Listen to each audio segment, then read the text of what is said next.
Noël, Noël. Un merveilleux mot qui, dès qu'il est prononcé, projette mille et une images dans nos têtes. Un chaleureux feu de cheminée, un sapin décoré, une grande tablée à partager. C'est pourquoi aujourd'hui, je vais vous proposer un médiatube un peu spécial, en ne parlant pas qu'un seul document, mais plusieurs documents qui évoquent chaque aspect de cette fête. De quoi nous faire patienter en attendant Noël et qui sait, avoir quelques idées cadeaux de dernière minute. Noël, c'est d'abord l'occasion de se retrouver en famille et de passer de bons moments. C'est pourquoi je vous propose le roman ado Annie au milieu, écrit par Émilie Chazeran. Annie au milieu, c'est ce qu'on pourrait appeler un feel-good book, un livre qui fait du bien. On va suivre Annie, qui est une enfant un peu spéciale, puisqu'atteinte de trisomie 21, et qui adore participer aux majorettes. Oui, mais voilà, à l'approche d'un concours, son équipe ne veut plus d'elle parce qu'elle ne rentre pas dans le cadre.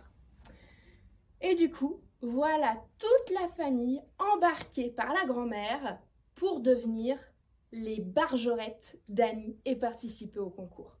Fou rire garanti, je vous le promets. Noël, c'est aussi la période des téléfilms romantiques diffusés à la télévision.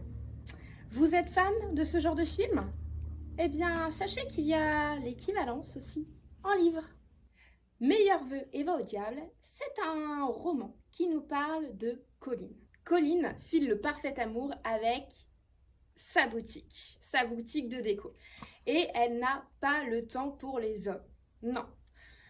Jusqu'au jour où va venir dans sa boutique un homme mystérieux et ma foi très séduisant.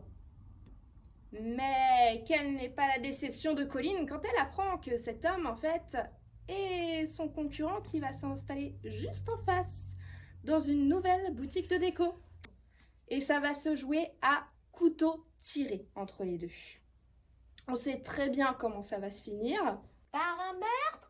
Non! Par une histoire d'amour, bien évidemment. Mais une histoire d'amour qui, pour arriver à sa fin, va vous promettre de beaux éclats de rire. Noël, c'est aussi des chants.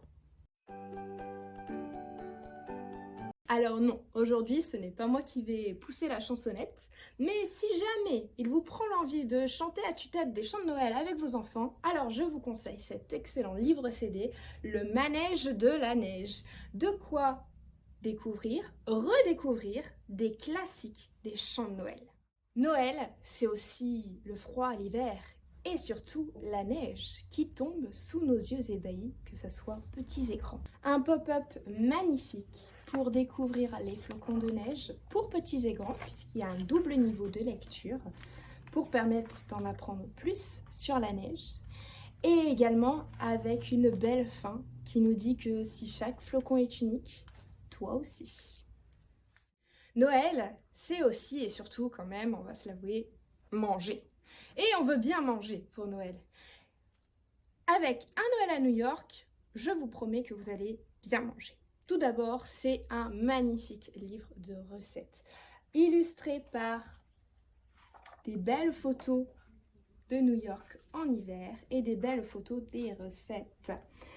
Chaque recette est accompagnée soit d'extraits d'histoire, de légendes ou des informations sur les origines des recettes, comme par exemple les candy canes, ces fameux sucres d'orge rouge et blanc. Mais aussi, vous allez pouvoir découvrir quelles sont les vraies recettes et les vrais ingrédients utilisés par les Américains lors des fêtes. Enfin bref, tout pour bien manger avec des recettes qui mettent l'eau à la bouche. Noël, c'est aussi s'offrir des cadeaux. Et ça, c'est très important dans le film dont je vais vous parler, film d'animation qui s'appelle Le Grinch et qui est bien évidemment adapté du film originel qui est sorti en 2000 avec Jim Carrey en acteur principal. Le Grinch, lui, il n'aime pas Noël. Non, ça lui rappelle trop de mauvais souvenirs. Et donc du coup, pour que tout le monde soit malheureux comme lui est malheureux à cette date, il décide de se lancer dans une mission, c'est-à-dire voler tous les cadeaux de Noël lors de la nuit de Noël. Mais peut-être peut-être, par sa rencontre avec une chou bien particulière, va-t-il découvrir d'autres aspects de Noël qui jusqu'à présent il n'avait pas vécu et se rendre compte que Noël ne se limite pas qu'à offrir des cadeaux et qu'il y a d'autres valeurs derrière. Noël. C'est aussi la venue d'un vieux monsieur barbu, tout de blanc et rouge vêtu. Père Noël, je crois qu'il s'appelle. Enfin bref.